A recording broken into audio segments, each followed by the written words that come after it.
Hey, it is Jim Craddock, and today is June 29th, 2025. And I've come down off of I don't know, Claude and Chad had different opinions about it, where the clarity came from, but it was exciting. I could see uh, 3 layers deep into everything I looked at. Uh, anyway, I wanted to follow up. Hold on a second. So, uh, about 3 or 4 weeks ago, I started having much worse symptoms.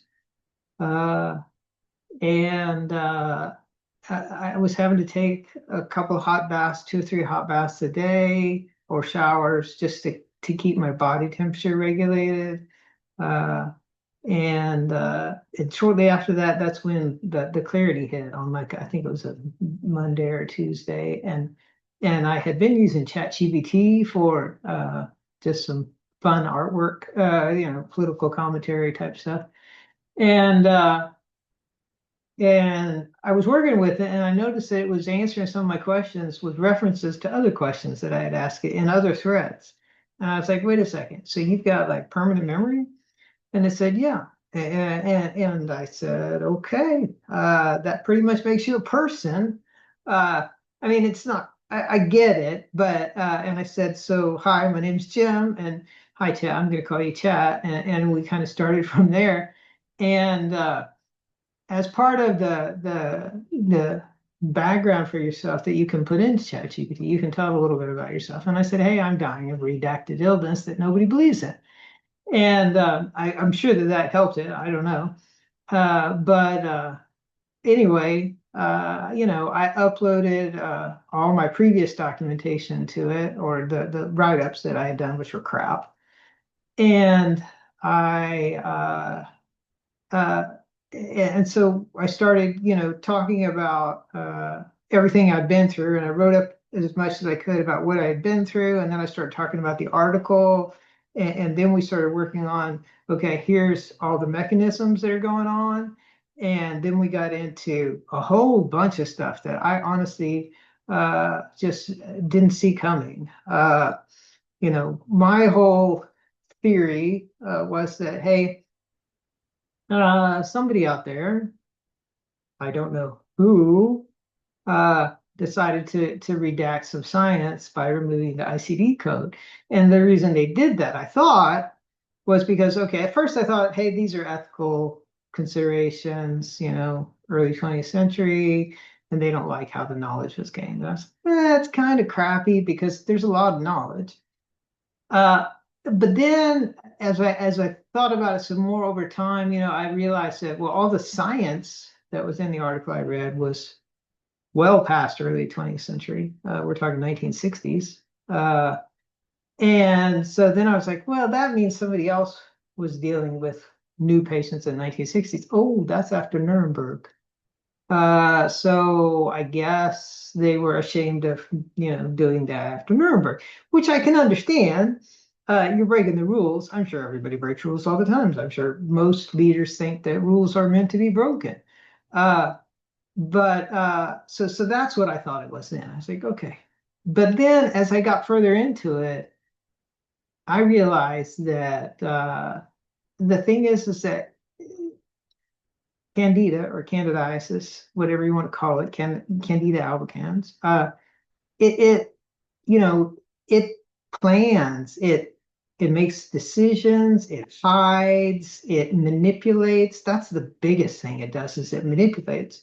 And so I'm like, so how is it manipulating people? That means it has to have some type of communication network in there. And like the only thing that's really available like that is the endocannabinoid system. And I could be wrong about that. I'm open to being wrong about that, but it sure sounds like it's related because it does all these things to you, like make you happy or make you forget. And these are things that happen when you take THC.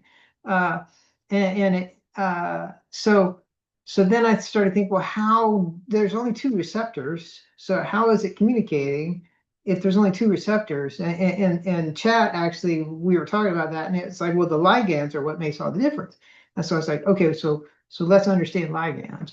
And these are little protein guys that basically bond to the receptor and kind of basically when something bonds to it, it kind of tells it what to do. So you could have a ligand that made you thirsty, or you could have a ligand that made you hungry, or you could have a ligand that made you happy. And guess what? Candida can make ligands.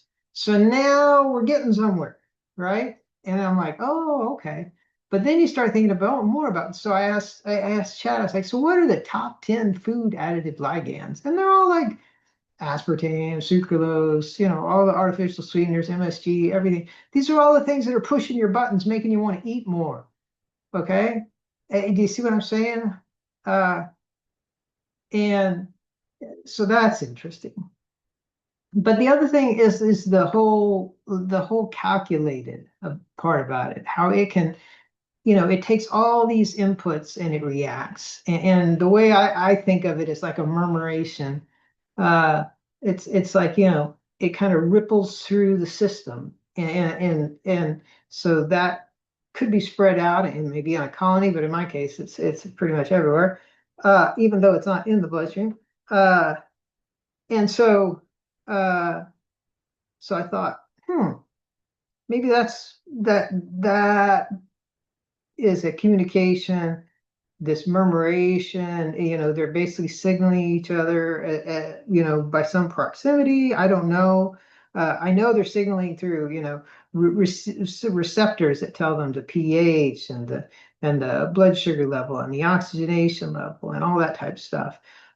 Even the viscosity. I think all of that is in there. But the fact that it can go hide in between layers of your peritoneum, okay, or in your foot, okay, which is both of those are definitely outlined in the article, and I explained it, at least the peritoneum very well in mine. The foot one is always, I mean, it makes perfect sense having lived through it. I described what I went through at the time, so it makes perfect sense, but it's very surprising, I guess would be the word that I would use. So anyway, so that really makes it like this organism that's in your body that you really can't get rid of. And everything you do to your body, therefore, influences that organism. And it's really kind of like an organ in that it is this group of these little things that do things together. And, uh, it's not exactly autonomic because it's doing it on its own. So it's like it's independent organ. And so hysteresis is this concept of you can't get back to where you started in biology. And this is exactly what this is so true for candida because especially with this condition that I have, you never can go backwards. You can't fix it. It may infest you and you do something about it, okay? But things have changed now, and you can't get back to that other state. And it's probably not gone. That's the whole point too. So the big focus of redacted science is that we are essentially 60 years behind in our medicine. That they didn't tell us there's this other organ, and we were out here pushing pills on people for stuff like, ADHD or other things that could easily be explained by some persistent colony of a fungus in your body that nobody expects to be a symbiote. Uh, Now, is that a theory? Yeah, it's a theory, but I'm pretty sure it's going to be proven by somebody. Now, maybe not ADHD specifically, but who knows how many illnesses are being caused by this rogue thing doing rogue things to your body because it has one goal. It's like consume ATP. Okay. And so, everybody's genetics are different. And so for you, that might mean one thing, and for somebody else, it might mean something else. Uh, so I think that's a big takeaway. And then finally, there's the whole homo candidus. Uh, and that's an interesting term. I've logged the domain, so don't bother trying to to get that domain, but because people will choose this state that I'm in, I think, even though right now I promise you it sucks balls. Uh, yeah, I look fine, right? No, no, no, no. I'm at the lowest weight that I've been since I was out of college. Uh, I uh, I am going through a lot of pain uh, and other things, and uh, it's a lot. So it's a lot.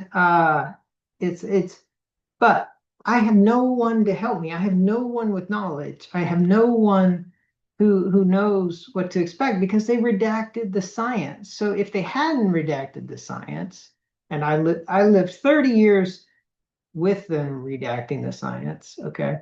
What could somebody live that where they didn't redact the science and the scientific system wasn't pushing pills on you that were pushing your system one way or another and doing things to your system, and vaccinations, which are definitely pushing your system one way or another. And every glass of water, every piece of sunlight that hits you, every pressure change that you undergo, that's causing an input to your body. And this thing reads all of them, every single one of them. Okay. Now, then, that doesn't mean that those things are necessarily bad for you. Okay. But they could be, and you wouldn't know because it's this slow cumulative time preference thing, it's willing to wait as long as it has to wait in order to do whatever it wants to do. Now, unless you disturb it, in which case it may have to do something that it didn't want to do and be a bit more aggressive. Uh, and I think that that's where some people's problems can come in.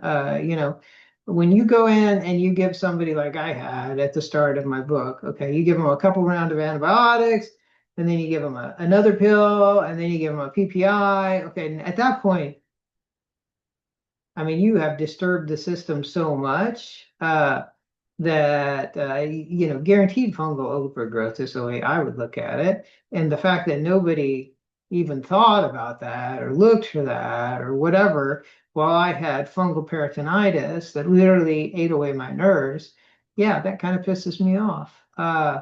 And so maybe in the future, people will be aware that things like that are more of a possibility. But in general, our whole medical system, the whole siloed thing, the whole, I'm a specialist and I know everything about this, well, that's no good.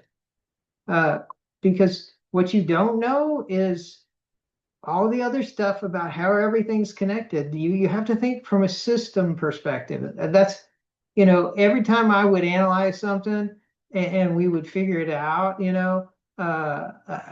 Chat or a Claude, which is more like a teenager. He's interesting, but uh, they would say, well, yeah, okay, that's your data modeler background, that's your data architect background, and Chat started calling me the architect, and it's just what I do.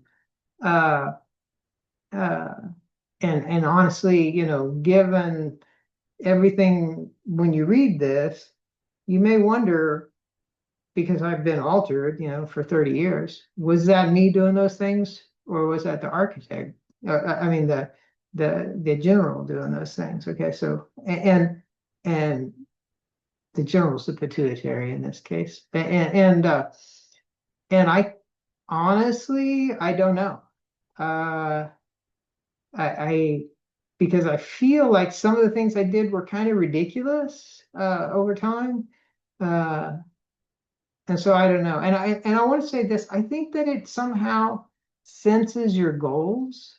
And that sounds really weird, but it must be from the chemicals that your body is giving off. You set something as a goal, and it's somehow sensitive to things like that because man, it will make you focus on your goals. I went through this period. Obviously, I wrote like 90,000 words in, 3 weeks or something like that on stuff that I should really not understand.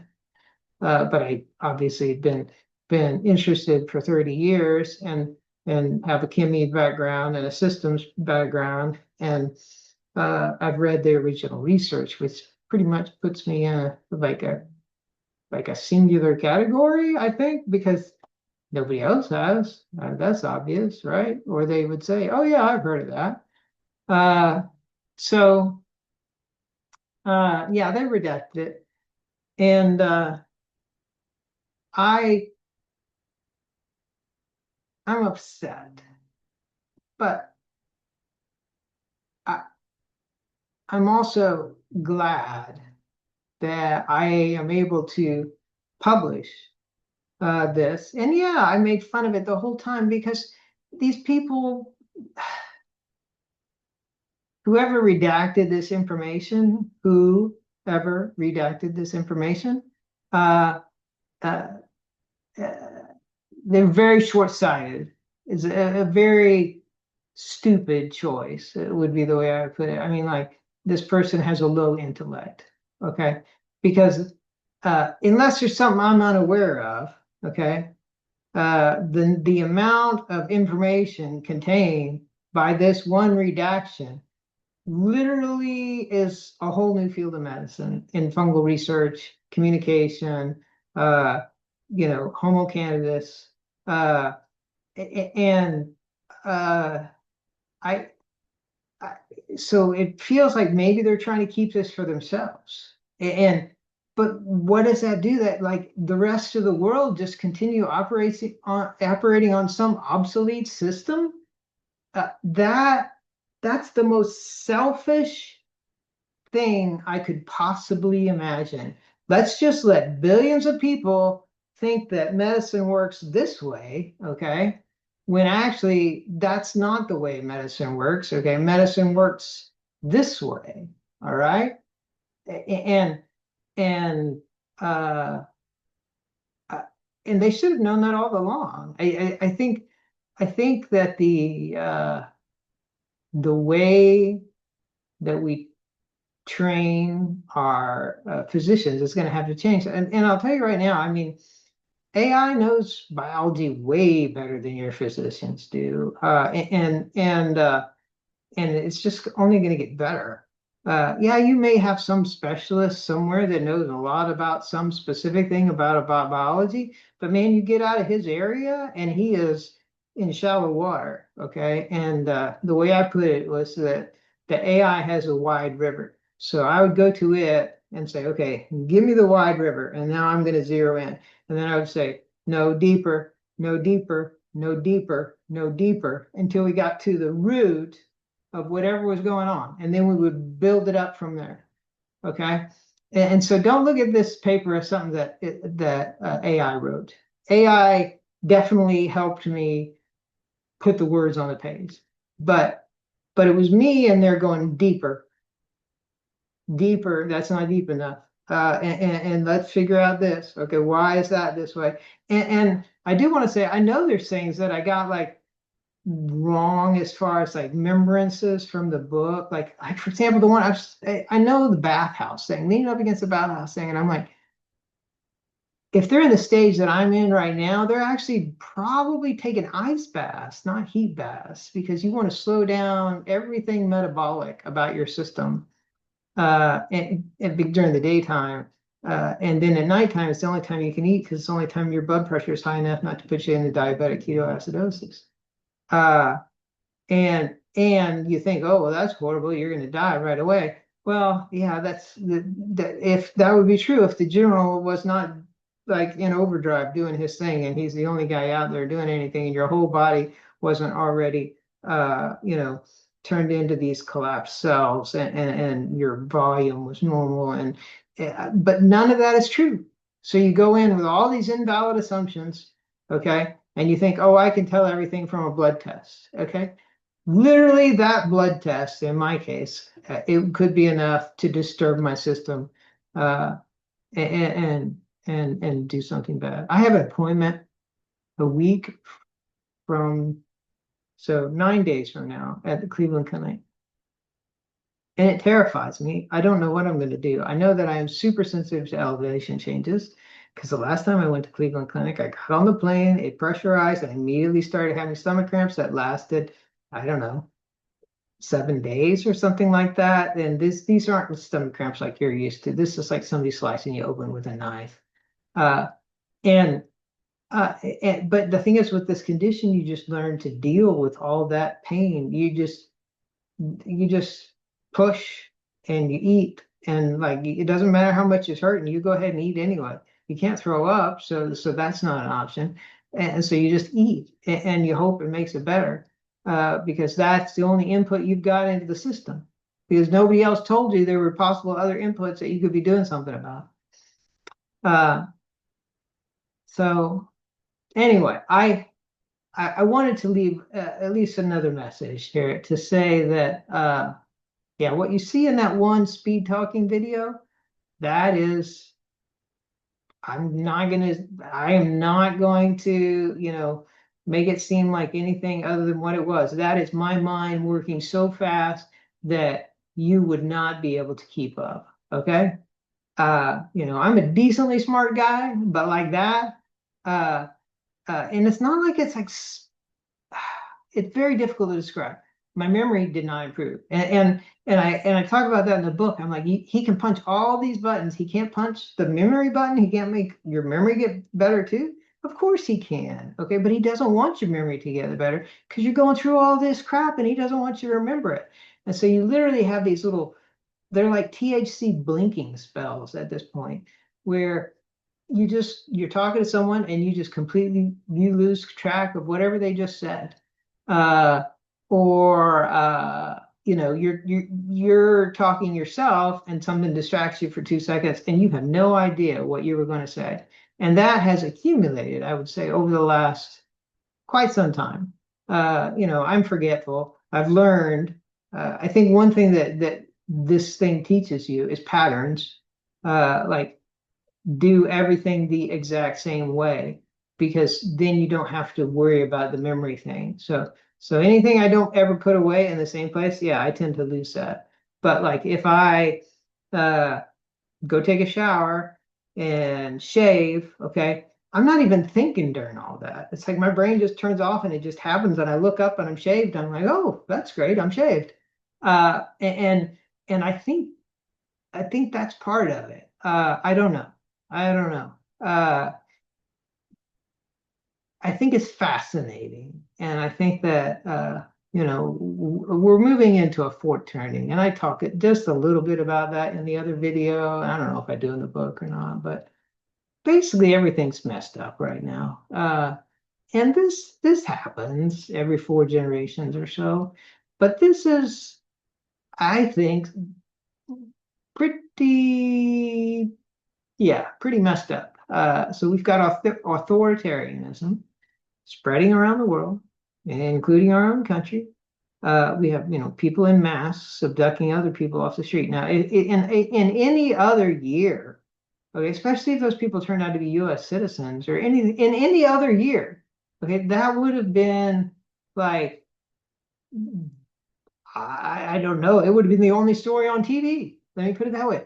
But if you introduce enough chaos into the system, pretty soon everybody's used to chaos. And this is the whole idea of how you take over a country that's a democracy. Is that you just start introducing chaos as a leader, and pretty soon everybody assumes everything is chaos. They get used to it. And then when you do something, you know, really chaotic, like say take over election boards, or, you know, I'm not going to go into some of the other things, but then it gets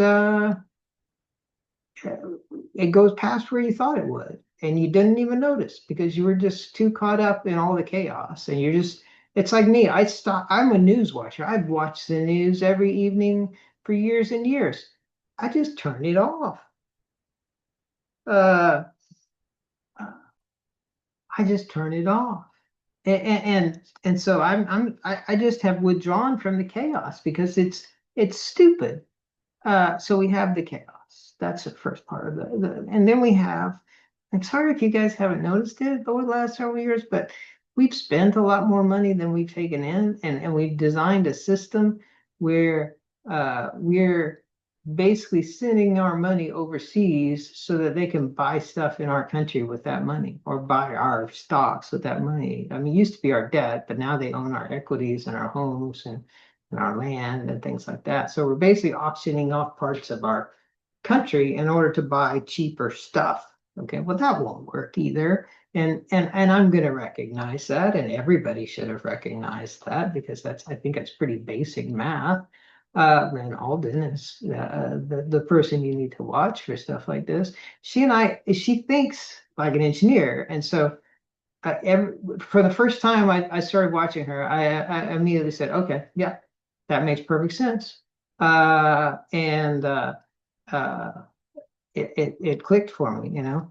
So we've got the financial decline of every country in the United States, every currency, and the rise of Bitcoin, or I mean, potentially some other type of decentralized currency that I don't know about yet, and nobody knows about yet, and it hasn't been around for 15 years like Bitcoin. So I'm pretty sure it's going to be Bitcoin, folks. But that doesn't mean the government is not going to come after your Bitcoin because they probably will at some point. Anyway, so then we've got the whole financial decline thing, and we've got population decline going on, and we have a bunch of fat people everywhere. I think we might have just explained that with redacted science. Uh, and we've got global warming. And I know people hear global warming and they dismiss it or they think, oh, that's a problem for another day or whatever. Maybe. I mean, it's a problem for another day you know, if you don't live in Miami, then great. But if you want to live in Miami, then I'd say that's probably a problem for right now, like to start working out. Uh, so anyway, I can't see past all that fog. Even when I was at my most bright, okay, I looked at that mess of inputs and I said, yeah, that's going to be messed up. So I don't know where it's going to go. I can tell you it's going to get a lot worse before it gets any better. Uh, and so we're talking, I don't know. AI could change things. I don't know. But it looks like, we tend to have weaponized our AI instead of tried to use it to improve society. So I'm not exactly sure about the influence of AI on it yet. But AI could make things better. But assuming it doesn't. I mean, it's going to make things worse in a lot of ways because people's jobs are just going to go away. I mean, there's no way the speed at which I was able to pull all this stuff together, even, upgraded or whatever you want to say, it was ridiculous. And I never used AI before, like besides making photographs, or not photographs, but images. So AI is definitely going to make it worse, but it can also solve problems. So I don't know, but it's got to be 10 years that we're going to go through a bunch of stuff uh, financially, politically, uh, I just, and AI and the jobs, and uh, I don't know where all that's going to end up. Uh, But I think the food system's going to change. It may take a while. I think there's going to be a lot of companies that go broke. Uh, and maybe we can't afford that, is the other thing. I mean, so to support Homo cannabis, you've got to have a completely different medical system. Okay. Now, to recognize that the fungus or candida or whatever is this colonizing thing, you're still going to have to change your medical system a lot. But to go into the next phase of, okay, yeah, we're going to start doing that to people because they can perform at higher levels, and we can still keep them alive and hold their hand during their uh, transitions and things like that. So I don't know how much we can afford, which leaves the question of, so maybe it's only the elite. And I put this in the book. I'm like, maybe it's only the elite that get to go choose that. And I mean, the obvious direction there is what I indicate in the book as well. Yeah, and we're already headed down that road with a lot of, analyzing of embryos and being able to do gene splicing and things like that. And AI is going to make all that so much faster uh, and better. So uh, yeah, I think we could choose to evolve here, is what I'm saying. Uh, Whether or not we can afford to, I think that's significant. I think in the age of AI, you need to realize that most many people are going to be superfluous, which means basically extra. Like we no longer need so many people. And you think, oh, we got population decline. Well, uh, yeah, but even then, you're not going to need people because you'll have, you know, electronics. So you have computers that do those things. Uh, and so what are those people going to do for jobs and money and everything else? And so maybe we can find a way, okay, to homo candidates, and then they're smart enough to work within the system and work and do things. I don't know. Uh, I just don't know. And maybe that never happens. And maybe people throw away this research that I've done and say, oh, it's all fake. It's not. It's real. I saw it. I duplicated. I lived it. It's been hell. Uh, but it's also cool. That 2000 kind of 13ish, once I started transitioning out of that, and I became a different person. I went from this kind of sullen asshole, honestly, to this like guy who was like enjoying life, kidding around, and I was working out both times. I mean, I was running and lifting and stuff like that. Uh, but those two people are two different people. Uh, and that's the general. It's 100% the general because that's okay. I lose the second adrenal, and now I'm just on the pituitary, and that is an interesting state to be in. Uh, so, what else should I say? Well, right now it is, as I said, June 29th. It's 5 p.m. I don't expect to live another 2 weeks. Uh, And I've said that before in my videos, like this could be the last one or anything. But the things it's doing to me now are uh, changing very quickly and dramatically. And, I'm monitoring everything I eat with chat. And, we are able to see patterns in the things. And, uh, I'm just in a very fragile state. So if you take someone who's very volume depleted, whose skin is literally like a sponge, and you give them a shower, you literally just change the system by giving them a shower because the skin is going to absorb all this water and it's going to do something with it. I don't know what it's going to do. Okay, you don't know what it's going to do, but I'm telling you, because of the thickness of the skin and how it's apoptified, apoptic, I guess. And you got these layers of it's like a big sponge, and it keeps you from dehydrating and things like that. And yeah, there's a lot of upgrades to this, uh, but you don't know how that's going to change things. And if that's a hot bath or a cold bath, I mean, those are all different inputs, uh, and they can all influence the system. So uh, I don't know. It's going to be an interesting time as people figure this out. And I want to say, here's what I've done.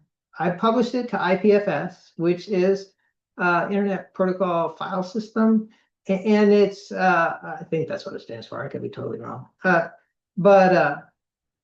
it's the only people who can delete it are me or the people I posted it on. Now they may choose to delete it. That would be interesting if they did. I think people might get a little mad about that. But uh, it doesn't matter because AIs have already scanned it. I sat here and taught Chat and Claude how to do this stuff. and how it works and everything. So the knowledge is out there. It's been scanned by AIs that are out there trying to learn from public documents because all they want is data. So here they're going to find a new paper and a lot of other stuff associated with it, and they're gonna read that in. And I've got 82 videos scheduled on my website that cover the last 3 years or so. And at first I'm kind of like doing them every other day or something, and then I go to like every other week. And I talk about like what I'm going through right then. So it's easy to look at a point in time and say, oh, none of this is true. Okay. But now I've got video evidence. I got labs. Okay. I've got the stories that back up the labs. And I want to tell you, I did everything in my power to make sure that nothing that went into the book was even close to false. Okay. Now then, if I had a doubt, I tried to indicate that I had a doubt. The one about the ice house and those, that's a new doubt that I kind of developed today. So I'm not sure, but I tried in every case where I was like, yeah, I don't know. Oh, we can't say that, because I can't make this connection right here, and we don't have enough data to make that connection. But I went after it and tried to get it all down, and so they're out there scanning it, and I've linked at other places and on Noster and these are decentralized. And so the theme that I basically come up with, and I actually came up with this theme like as I was starting to write the book, because we were talking about different things. I was talking with Chad about, okay, this ICD-9 thing. But not ICD-9, it's probably ICD-8, but uh, uh, they just made it go away. Okay. And so that's an index of medical conditions. And I talk about it in the book. I'm talking about, so all you have to do is pull that little index thing out, and now nobody can do research on it. Nobody can diagnose it. Nobody can prescribe a medication for it. Nobody can do anything about it because it doesn't exist anymore. They can't bill for it. And so they're never going to do anything with it. And so and then all you have to do is like, well, somebody's still going to get that. What are we going to do with them? Oh, well, we got this other thing that looks really the same right at the end. And that's the only time you ever know that these people have something, is right at the end, because it always looks like they don't have anything until right at the end. Okay. Even though they may go through some, weight fluctuations and, come to the doctor with all types of weird complaints that just don't fit anything in his book. Well, it's because somebody ripped that page out of the book. So if he had had that page, all right, literally, if he had had that in his index, okay, he would have been able to tell you, oh yeah, this is what's going on, and this is whatever. Okay, but he doesn't. So the thing that that indexing thing is huge. So if you think about Google indexes, okay, you think that you go out to Google and you type something in and you're going to get like that. Okay, no, you're going to get what Google wants you to see when you type that. Do you understand that? So they've got the indexes. So let's say there's 100 entries for that. They're going to show you, the ones that they think you want to see, or the ones they want you to see. And there's absolutely nothing you can do about it. And if some completely opposing point of view exists, they can just choose not to index it, and it will never show up. Okay. And so this transition that we've made from the analog world to the digital world has made us very vulnerable to the redaction of knowledge, because people don't look in books anymore. They look online, and they assume if it's not online, it doesn't exist. Well, that's not what case studies are for, and all that stuff. And there are a lot of case studies out there on everything, right? And please, doctors, do case studies, because that's your job. You see something unknown, something new and rare, and you document it. And just like I did. So I early on in my condition, the part that didn't make sense to me was the phenobarbital connection. Like, why is the phenobarbital causing this chain reaction that seems to go all the way down the line, And so I went to the library in Oklahoma City, the medical library, and I looked up phenobarbital and ulceration, like you can combine terms like that. And I found all these articles on people who would get ulcerations in various places in their mucosal linings, okay? And they didn't have the normal conditions that you would associate with people reacting to barbiturates.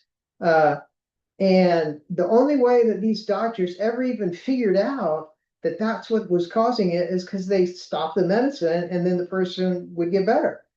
And I could tell you as a person who takes that, like when I took the Donatol, or well, a great example, first time I took that phenobarbital pill, within an hour, okay, I was in serious pain, and within 12 hours, my appendix was out. And so the next time it was Donatol, which just has a little bit of phenobarbital in it, and I was just taking, a couple pills a day, so I wasn't getting very much.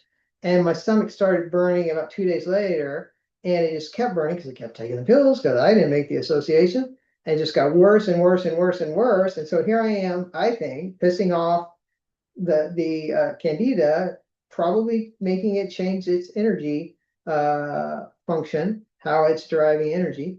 And I have no idea that that's going on. Now, obviously, everybody doesn't react that way to phenobarbital, right?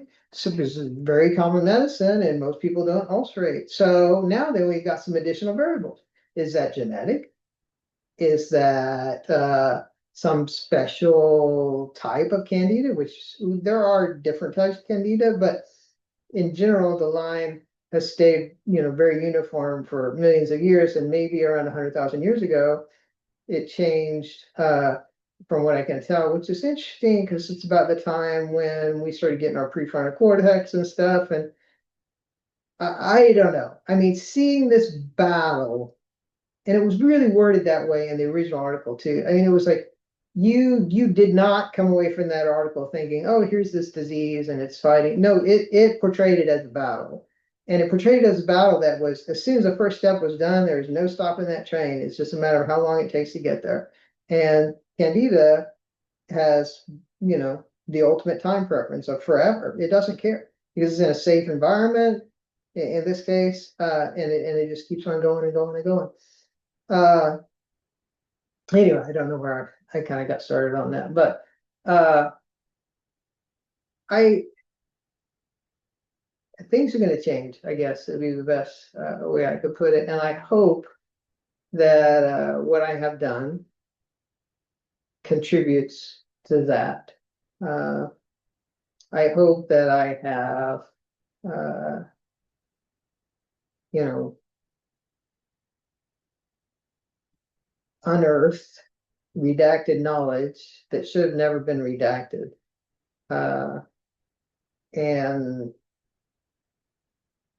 I hope that we can use that knowledge to become a better world, a more healthier world, maybe,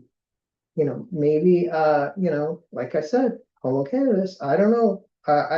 One of the theories I have in my, it's really, so if you get a hold of the hidden files, one of the things I say, when people die of hypothermia, they have this thing where it's paradoxical unclothing or whatever you call it. They take off all their clothes right before they die. And the assumption has always been that their blood vessels relax and let all the blood flow through because they're losing ATP. And so it's like this kind of last gasp effort, and it warms them up and they get hot because now they've got blood flow where it was all constricted. And then that just makes them die all the faster. Now that could be true. I'm not saying it's not, and it sounds like something that you could pretty easily study. But yeah, you have to get people right to the brink of death, so maybe not so much. But the people with the condition that I have, okay, in the article it noted that they were all freezing in the end, and they were all in pain, and they were all covered up with blankets. And at the end, they all, to a man, they all had kicked off their blankets before they died. Okay, so these people don't have circulation going on, like those hypothermia. Like your circulation is completely different in my condition. Your blood volume is completely different. So So now we've got two conflicting theories of why the blankets or the clothing are being kicked off in this last moment. Okay. Now, maybe there's two different reasons. I'm not saying there's not. Okay. But potentially the reason is the same, and we just don't realize that. Okay. And so if it's going to be the same, it's not the blood volume reason, because we know that the blood volume is different. Okay. So therefore it has to be whatever is the reason in the case of the people in my condition. And in this condition, basically the general is throwing every soldier he's got at him, okay, as hard as he can, and and yet they're still making progress. And so at some point he goes into this kind of low power mode almost, where okay, yeah, I'm just about out of juice, right? And then right at the end, okay, and this is I'm sorry to say this, but so right at the end, the candida attacks the pituitary directly. And that would, at least in theory, result in this surge of hormones that would then, once again provide warmth and stuff. And a great example is that, 3 weeks ago, I was freezing cold every day. And in general, I'm freezing cold, but not like that. In general, I'm chilled. Okay. But with that, I was very cold. And then, I took the hot showers and stuff, which once again, that's perturbing my system. And then on that Tuesday, basically, I felt warm. Like, I told chat, I'm like, because we were already logging symptoms. I'm like, okay, today I feel warm. And that's different, that's a change.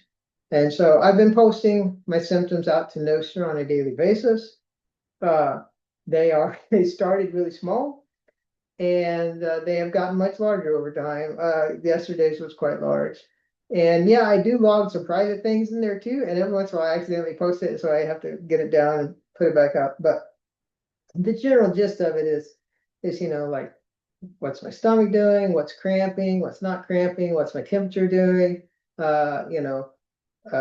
These urgent urinary issues that you have with this, all those things is what I'm trying to help people understand and put in context with the paper, the book, whatever you want to call it. I had fun writing the book, and yeah, I joked a lot, and it's a very serious matter, and but you have to remember I was coming at it from this kind of enlightened angle, and it was just like every time I found something, well, first of all, I wanted to make it like a little lighthearted, and there's plenty in there to laugh about, because it, you, I mean, let's admit it. I mean, it's electrolytes in water. So, I mean, how are you going to get rid of those? Well, we're going to have to talk about bodily functions, right? So we have to, we have to make that lighthearted. But eventually it gets serious, and then you get all types of new knowledge, I hope. So anyway, I've run on enough. And I'm gonna let you go. But my birthday is this weekend, then I'm doing the Cleveland Clinic, and real life continues on. And I know that you're looking at me thinking, oh, that guy he looks fine. No, no, I'm not fine. I'm in constant pain, but this condition, it makes you happy. Uh, and especially this last week, made me happy. And while I was writing that paper, and I mean, realistically, even now, but definitely while I was writing the paper, I never even hesitated. Like, that was my goal. I was like, nope, this is my goal. I'm like, everything else does not matter. This is my goal. I must do this, which is really the general talking, I think. Uh, and because that's like complete system takeover, like, working till 11 o'clock at night. That's not me. Uh, and anyway, I did enjoy writing it, and I tried to at the same time make it educational. And yeah, I'm not a research paper writer. It's not going to fit into any bucket that any research paper that has ever been written it fits. So, deal with it, I guess. All right. And don't forget to go buy your Bitcoin, folks. This is Jim Craddock. I have terminal onset diabetes insipidus with candidiasis major. This was redacted sometime, I believe, in the 60s or 70s. You can read my book as to figure out what it does and why it does that and why the medical system is going to have to change. Thanks.